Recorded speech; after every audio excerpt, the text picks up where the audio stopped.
Hi everyone, I am Shruti Sharma. Welcome you all to my channel ComTudes. This is tutorial number 28 of Income Tax और आज के इस tutorial में हम लोग डिस्कस करने वाले हैं forms of return of income.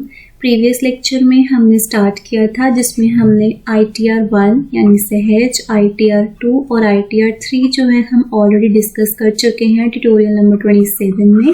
अगर आपने अभी तक नहीं वॉच किया है सो मेक श्योर आप इससे पहले वाला लेक्चर जरूर वॉच कर लेना, ओके।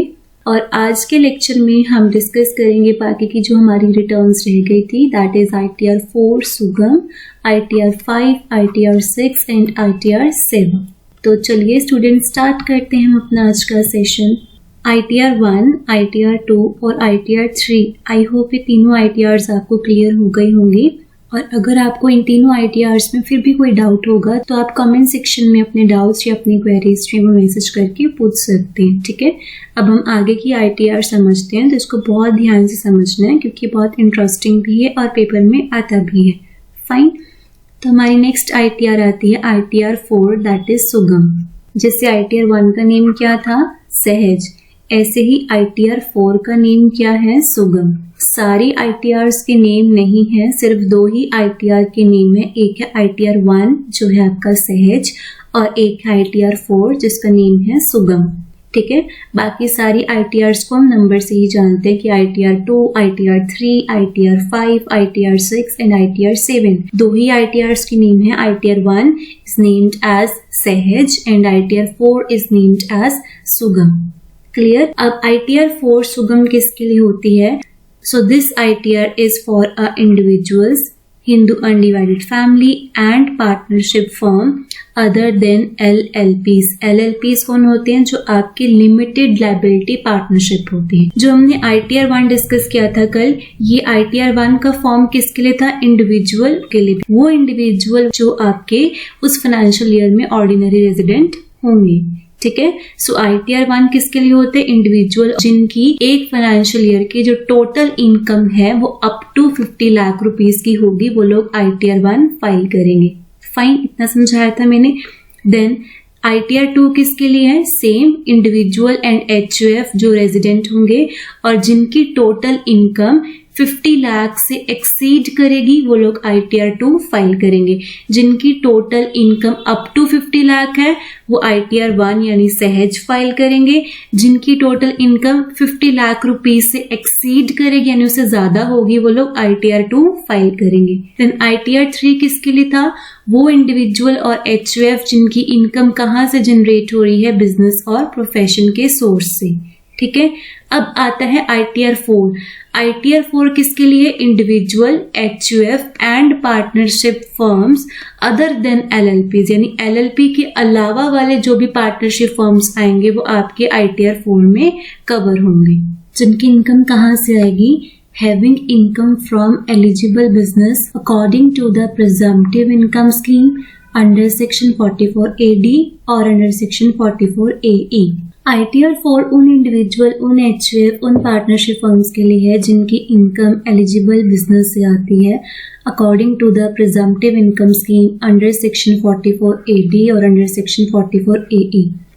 अब आपने इन दोनों ITRs में एक बात ध्यान रखनी है कि ITR 3 जो था वो भी बिजनेस और प्रोफेशन के लिए था, लेकिन क्या लिखा हुआ है इसमें? Not opting for presumptive income.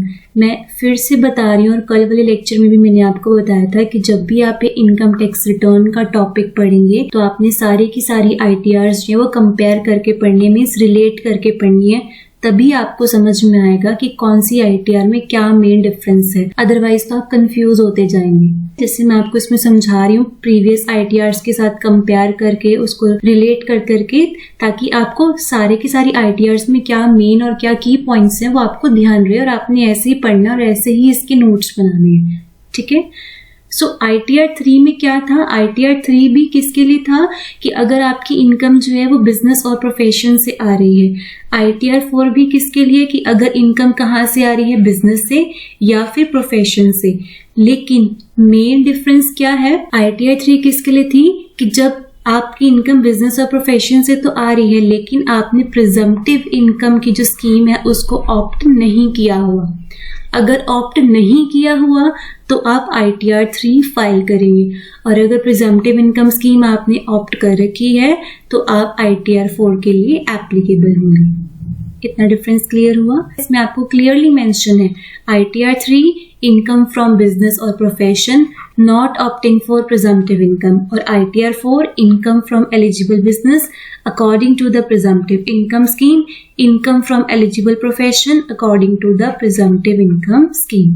दोनों में डिफरेंस क्लियर हो गया। अब ITR 4 में यही दो मेन पॉइंट्स हैं, और इसको हम बहुत ध्यान से समझना आपने कि बेसिकली प्रिजम्पटिव इनकम स्कीम होती क्या है। सेक्शन 44 AD, सेक्शन 44 AE और सेक्शन 44 ADA होता क्या है, यही दो पॉइंट्स इसमें ITR 4 में समझने वाले हैं। बाकी सारा ये जो है सेम एज ITR 1 ही है।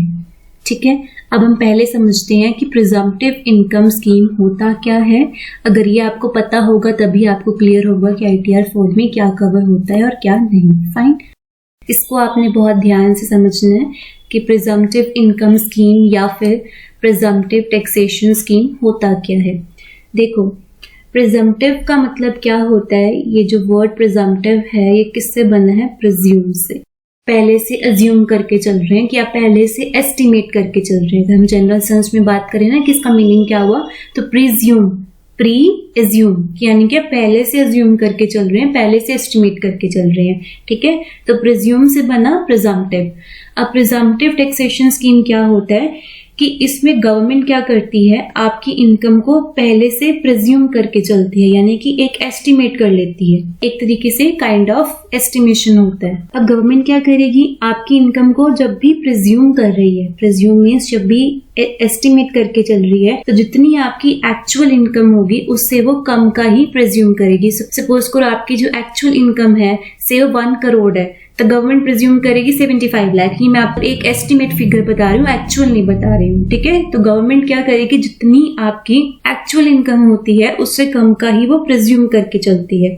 ठीक है, तो इसमें क्या होता है, गवर्नमेंट क्या करती है, आपकी जितनी भी टर्नओवर होती है, मींस बिजनेस का जितना भी टर्नओवर होता है उसका एक सर्टेन परसेंटेज क्या करती है, आपकी इनकम का इनकम जो है वो मान लेती है। ठीक है, और ऐसे में क्या होता है, गवर्नमेंट आपको एक फैसिलिटी देती है। जब मैं वर्ड यूज कर रही हूँ यहाँ पे आपको, तो आपको मीन्स जो बिजनेस और प्रोफेशन है। ठीक है, सो आपने कंफ्यूज नहीं होना। गवर्नमेंट यहाँ पे बिजनेस और प्रोफेशन को एक फैसिलिटी देती है कि उन्हें अपने अकाउंट्स मेंटेन और अपने अकाउंट्स ऑडिट करने की नीड नहीं होती है।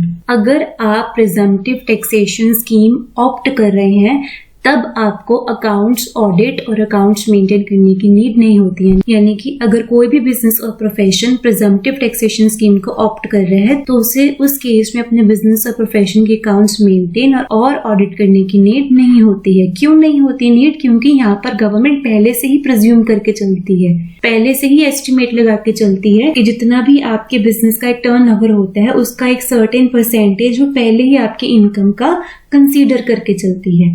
ठीक है, तो ऐसे में आपको यहाँ पर एक फैसिलिटी मिल जाती है कि आपको अपने अकाउंट्स मेंटेन और अकाउंट्स ऑडिट करने की नीड नहीं होती है। लेकिन कई बार क्या होता है, कुछ बिजनेसेस और कुछ प्रोफेशन इस एस्टिमेशन को कंसीडर नहीं करते। वो बोलते हैं कि हम इस एस्टिमेशन के बेसिस पे अपनी टर्नओवर को या एक्चुअल इनकम को नहीं मानते। तो उस केस में गवर्नमेंट का प्रोविजन होता है कि अगर कोई बिजनेस और प्रोफेशन प्रिजम्पटिव टैक्सेशन स्कीम को ऑप्ट नहीं करना चाहता है और वो नहीं कर रहा, तो उस केस में उसको अपने अकाउंट्स मेंटेन भी करने पड़ते हैं और उसे अपने अकाउंट्स ऑडिट भी करने पड़ते हैं। इतना क्लियर हुआ। सेकंड क्वेश्चन आता है इसमें, अभी हमने पढ़ा कि प्रिजम्पटिव का मीनिंग क्या होता है, प्रिजम्पटिव टैक्सेशन स्कीम होती क्या है। अब ये बात आती है कि जो प्रिजम्पटिव टैक्सेशन स्कीम है ये किसके लिए होती है, क्या हर एक पर्सन के लिए होती है, तो हर एक पर्सन के लिए नहीं होती है ये स्कीम। जितने भी आपके स्मॉल बिजनेसेस होते हैं सिर्फ उनके लिए ही प्रिजम्पटिव टैक्सेशन स्कीम बनी हुई है। सो आपने ध्यान रखना है कि ये जो प्रिजम्पटिव टैक्सेशन स्कीम है सारे के सारे बिजनेसेस के लिए नहीं होती है। जो आपके स्मॉल बिजनेसेस होते हैं सिर्फ उन्हीं के लिए प्रिजम्पटिव टैक्सेशन स्कीम का जो कॉन्सेप्ट है वो गवर्नमेंट ऑफ इंडिया ने इंट्रोड्यूस किया है। ठीक है, इसमें गवर्नमेंट एक फैसिलिटी देती है कि सर्टेन इनकम पर आपकी इनकम को प्रिज्यूम करते हैं और उस बेसिस पर आपको टैक्स देना होता है। और यहाँ पर अकाउंट्स वगैरह जब ना ही मेंटेन करने होते, ना ही आपको ऑडिट करने होते, क्योंकि हम यहाँ पर पहले से ही प्रिज्यूम करके चलते हैं। लेकिन अगर कोई प्रिजम्पटिव टैक्सेशन स्कीम को नहीं मानता है तो उस केस में उनके लिए अलग प्रोविजंस होते हैं कि उन्हें वहां पर अपने अकाउंट्स भी मेंटेन करने होते हैं और अकाउंट्स ऑडिट भी करने होते हैं। इतना क्लियर हुआ? दो बातें आपने ध्यान रखनी है कि प्रिजम्पटिव टैक्सेशन स्कीम किसके लिए होती है, जितने भी आपके स्मॉल बिजनेसेस होते हैं उनके लिए होती है। और यहाँ पर गवर्नमेंट पहले से ही प्रिज्यूम करके चलती है, जितना भी आपका टोटल टर्नओवर होता है उसका एक सर्टेन परसेंटेज पहले से वो एस्टिमेट लगाकर चलती है। और गवर्नमेंट जितनी भी आपकी एक्चुअल इनकम होती है उस एक्चुअल इनकम से कम का ही प्रिज्यूम कर चलती है। फाइन। अब अगर हम बात करते हैं कि हमें कैसे पता चलेगा कि ये बिजनेस जो है वो स्मॉल बिजनेस की कैटेगरी में आता है या वो बिग बिजनेस की कैटेगरी में आता है, क्योंकि बिजनेस तो बिजनेस है, तो हम उसे कैसे कैटेगराइज करें कि ये स्मॉल बिजनेस है या फिर ये बिग बिजनेस है। देखो, द गवर्नमेंट ऑफ इंडिया क्या बोलती है कि अगर किसी भी बिजनेस का जो टोटल टर्नओवर है वो अप टू ₹2 करोड़ है, अगर किसी भी बिजनेस का जो टोटल टर्नओवर है का अगर वो अप टू ₹2 करोड़ है तो वो स्मॉल बिजनेस की कैटेगरी में आएगा। तो इस केस में इनके लिए प्रिजम्पटिव टैक्सेशन स्कीम होती है। ठीक है, सो स्मॉल बिजनेसेस के लिए प्रिजम्पटिव टैक्सेशन स्कीम होती है। वो स्मॉल बिजनेसेस जिनका टोटल टर्नओवर जो है वो अप टू ₹2 करोड़ का होगा, तो यहाँ पर उनके लिए प्रिजम्पटिव टैक्सेशन के जो प्रोविजंस हैं वो एप्लीकेबल होंगे। अगर टोटल टर्नओवर 2 करोड़ से ज्यादा का होगा तो प्रिजम्पटिव टैक्सेशन स्कीम जो है वो एप्लीकेबल नहीं होगी। अब क्लियर रहेगा सबको कि प्रिजम्पटिव टैक्सेशन स्कीम किसके लिए होती है और किसके लिए नहीं होती। 2 करोड़ तक का टर्नओवर है तो प्रिजम्पटिव टैक्सेशन स्कीम के प्रोविजंस एप्लीकेबल होंगे। अगर टर्नओवर 2 करोड़ से एक्सीड करेगा यानी कि ज्यादा का होगा तो प्रिजम्पटिव टैक्सेशन स्कीम के जो प्रोविजंस हैं वो इस केस में एप्लीकेबल नहीं होंगे। इसको रीड करते हैं। यहाँ पर लिखा है कि computation of income on estimated basis, यानी हम पहले से प्री एज्यूम करके चल रहे हैं, हम पहले से एक एस्टिमेट लगा के चल रहे हैं। इन the case of tax payers engaged in any business, वो सारे टैक्स पेयर्स जो किसी भी बिजनेस में एंगेज्ड हैं, एक्सेप्ट, कौन कौन से बिजनेस को छोड़कर, except the business of plying, hiring और लीजिंग गुड्स कैरिएज। और इसका सेक्शन है सेक्शन 44AD। 3 सेक्शंस हमने पढ़े हैं। 2 सेक्शंस तो आपके एलिजिबल बिजनेस के हैं, एक है सेक्शन 44AD और एक है सेक्शन 44AE। और प्रोफेशन का सेक्शन कौन सा है? Section 44ADA। अब पहले ना हम इन तीनों सेक्शंस को अच्छे से समझते हैं ताकि आपको और अच्छे से क्लियर हो जाए। 3 सेक्शन थे, सेक्शन 44AD, सेक्शन 44AE और सेक्शन 44ADA। अब इन्हें बहुत ध्यान से समझना।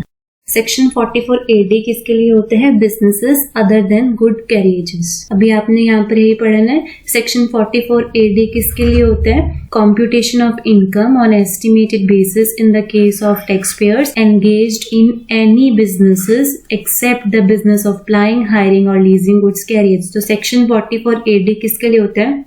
जितने भी आपके सारे स्मॉल बिजनेसेस हैं एक्सेप्ट गुड कैरिएज को लेकर जो भी सारे बिजनेसेस होंगे वो आपके किस में कवर होंगे? सेक्शन 44AD में। ठीक है, गुड कैरिएज का मतलब क्या होता है? जो ट्रांसपोर्टर के बिजनेस में इन्वॉल्व होंगे ना वो सेक्शन 44AD में नहीं आएंगे। ठीक है, तो ये किस में आएंगे? आएंगे आपके सेक्शन 44AE में। तो सेक्शन 44AE किसके लिए होते हैं? गुड्स कैरिएज बिजनेस के लिए। यानी जो सेक्शन 44AD है इसमें आपके सारे बिजनेसेस कवर होते हैं, लेकिन जो ट्रांसपोर्टर का बिजनेस होता है वो यहाँ पर कवर नहीं होता।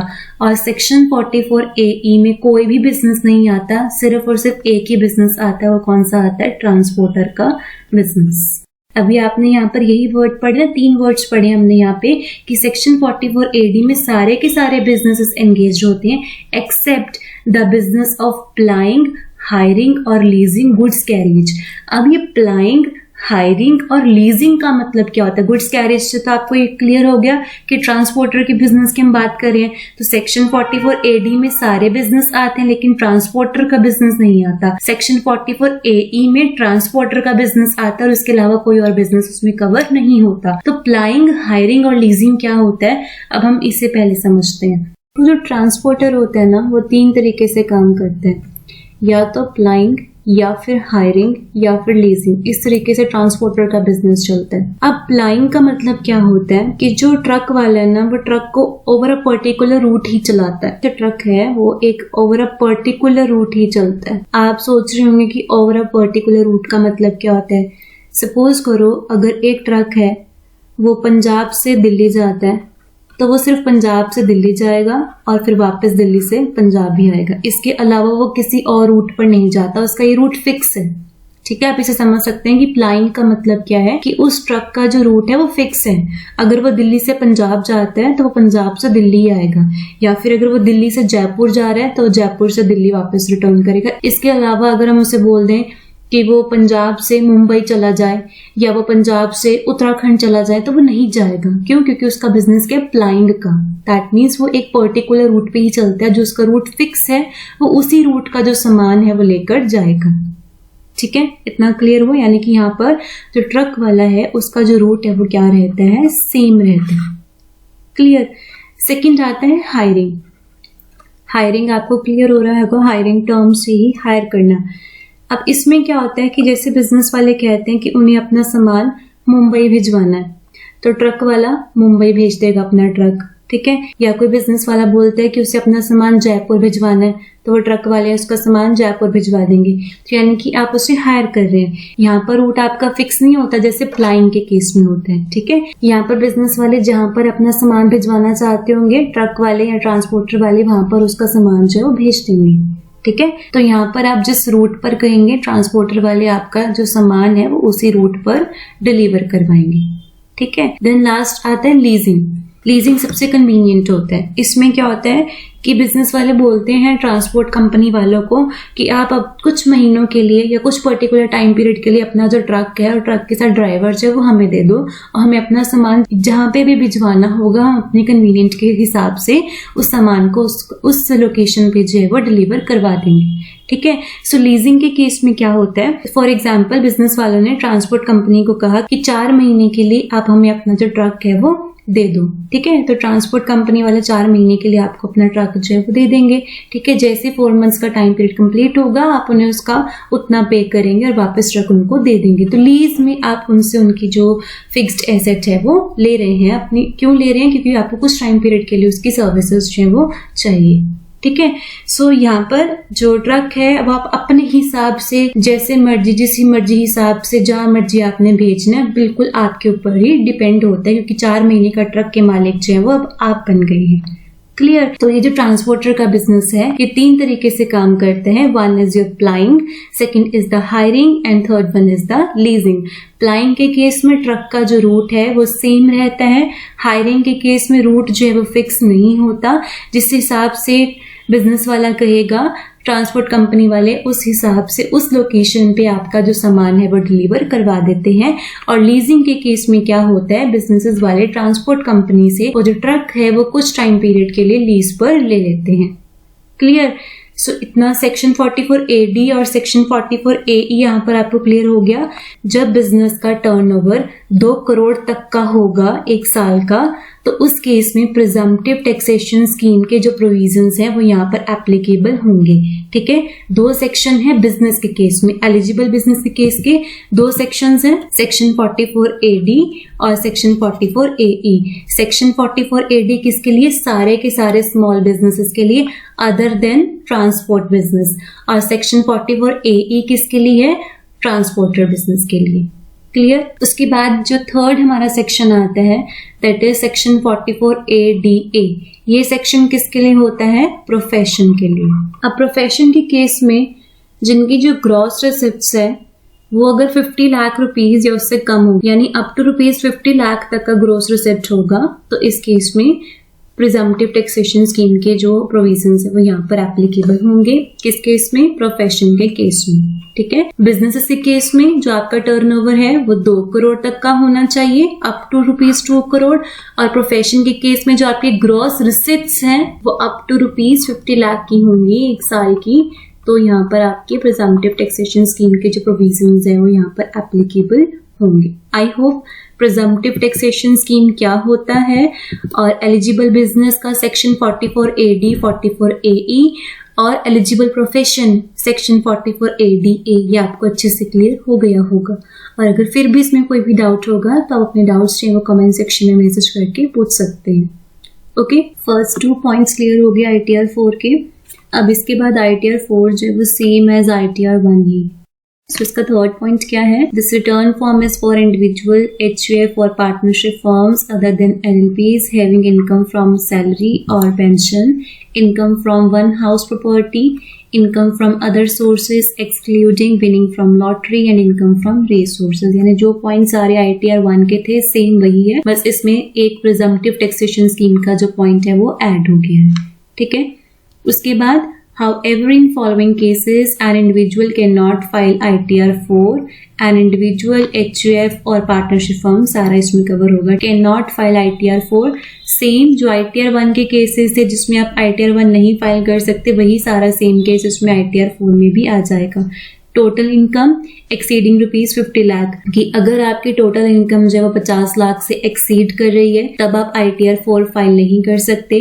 Income from capital gain, income from more than one house property, then losses under the head income from other sources, resident having income from any other source outside India और income from speculative business. ये किसमें नया point add हो जाएगा। Fine, तो almost same as ITR 1 ही है। अब आप ये सोच रहे होंगे कि बाकी का सारा तो इसमें ITR 1 जैसा ही है, कौन कौन से केसेस में ITR 4 नहीं फाइल कर सकते वो भी ITR 1 जैसा ही है। तो ITR 1 और ITR 4 में क्या डिफरेंस? सिर्फ नेम का ही डिफरेंस है कि ITR 1 का नाम जो है वो सहज है और ITR 4 का नाम जो है वो सुगम है, ऐसा है? तो ऐसा बिल्कुल भी नहीं है। ठीक है, आपने ध्यान रखना है कि की सारी ITRs माइनर सा डिफरेंस है और वही माइनर डिफरेंस जो है वो एक मेजर रोल प्ले करता है। अगर आपकी जो इनकम है, total income up to ₹50 lakh है और आपके वन हाउस प्रॉपर्टी से इनकम आती है, आपकी अदर सोर्स से इनकम आ रही है एक्सक्लूडिंग विनिंग फ्रॉम लॉटरी और इनकम फ्रॉम रेस हॉर्स, और आपकी एग्रीकल्चर इनकम जो है वो अप टू ₹5,000 है, तो हम ITR 1 फाइल करते हैं।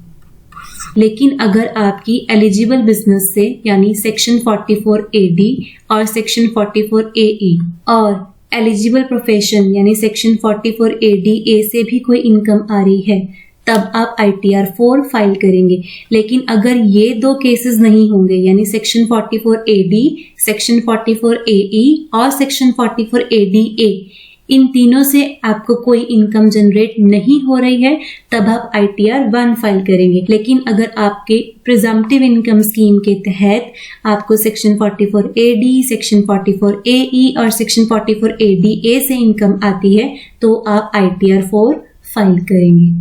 डिफरेंस क्लियर हुआ कि दोनों केसेस में सैलरी से भी इनकम आ रही है, वन हाउस प्रॉपर्टी से भी आ रही है, अदर सोर्स से भी आ रही है। डिफरेंस सिर्फ इतना है कि अगर आपको बिजनेस और प्रोफेशन, एलिजिबल बिजनेस और एलिजिबल प्रोफेशन से इनकम आ रही है तो ITR 4 फाइल करेंगे। लेकिन अगर आपको बिजनेस और प्रोफेशन से कोई भी इनकम नहीं आ रही है तो आप ITR 1 फाइल करेंगे। ठीक है, इतना क्लियर हुआ। इसमें देखो आपको ITR 1 में साफ साफ लिखा हुआ है कि एक इंडिविजुअल ITR 1 नहीं फाइल कर सकता अगर उसकी बिजनेस और प्रोफेशन से इनकम आती है। ठीक है, क्योंकि मैंने आपको सबसे पहले यही पॉइंट बताया था कि ITR 1 जो है वो सैलरीड इंडिविजुअल्स के लिए, तो यानी जिन लोगों को सैलरी से इनकम आ रही है मेनली, तो बिजनेस और प्रोफेशन वालों के लिए तो ITR 1 है ही नहीं। ठीक है, सो मेन डिफरेंस इनमें यही है।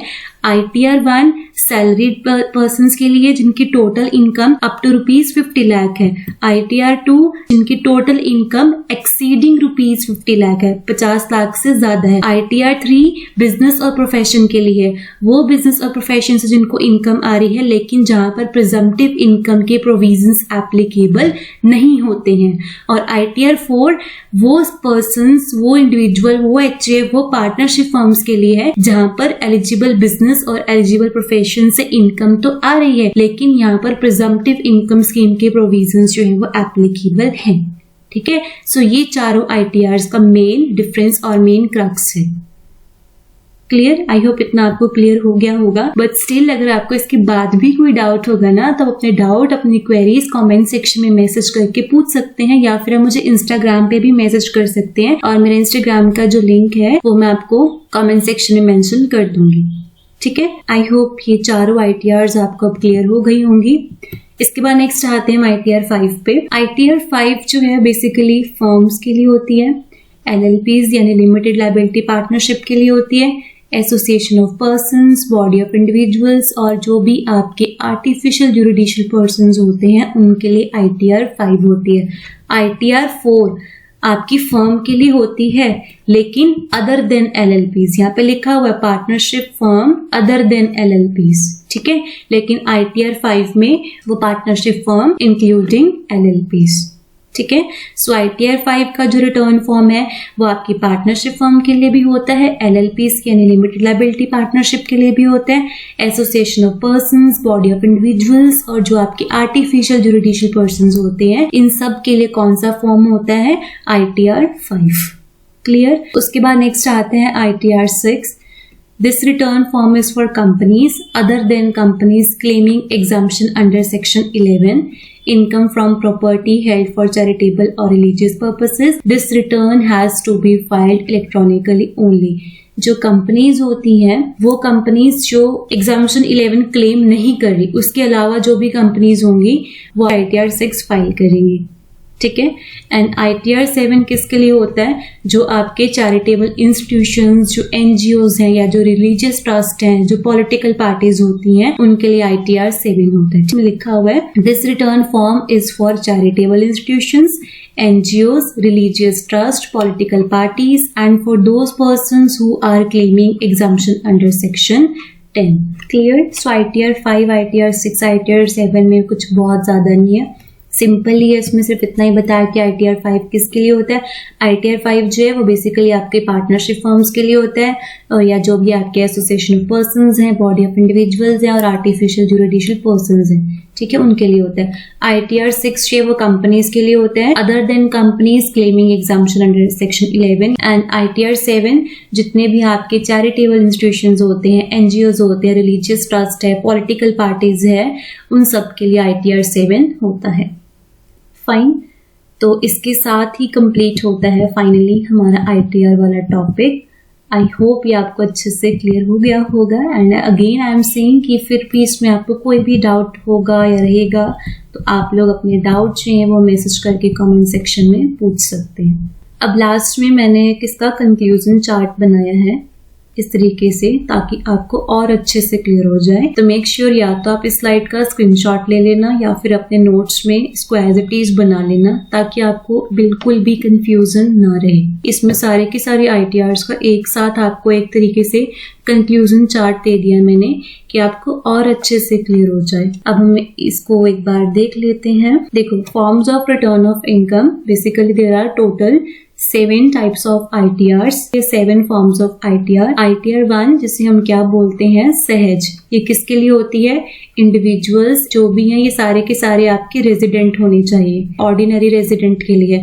जो अगर नॉन रेजिडेंट हैं तो उनके लिए फॉर्म्स नहीं है, जो आपके ऑर्डिनरी रेजिडेंट हैं उनके लिए सारे ITR हैं। तो ITR 1 उन इंडिविजुअल्स के लिए है जिनकी टोटल इनकम यानी एनुअल इनकम एक फाइनेंशियल ईयर में कितनी होगी, up to ₹50 lakh. ITR 2 for individuals और HF जिनकी टोटल इनकम एक्सीड करेगी 50 लाख से, 50 लाख तक की इनकम है तो ITR 1 फाइल करेंगे, 50 लाख से ज्यादा की टोटल इनकम है तो ITR 2 फाइल करेंगे। क्लियर।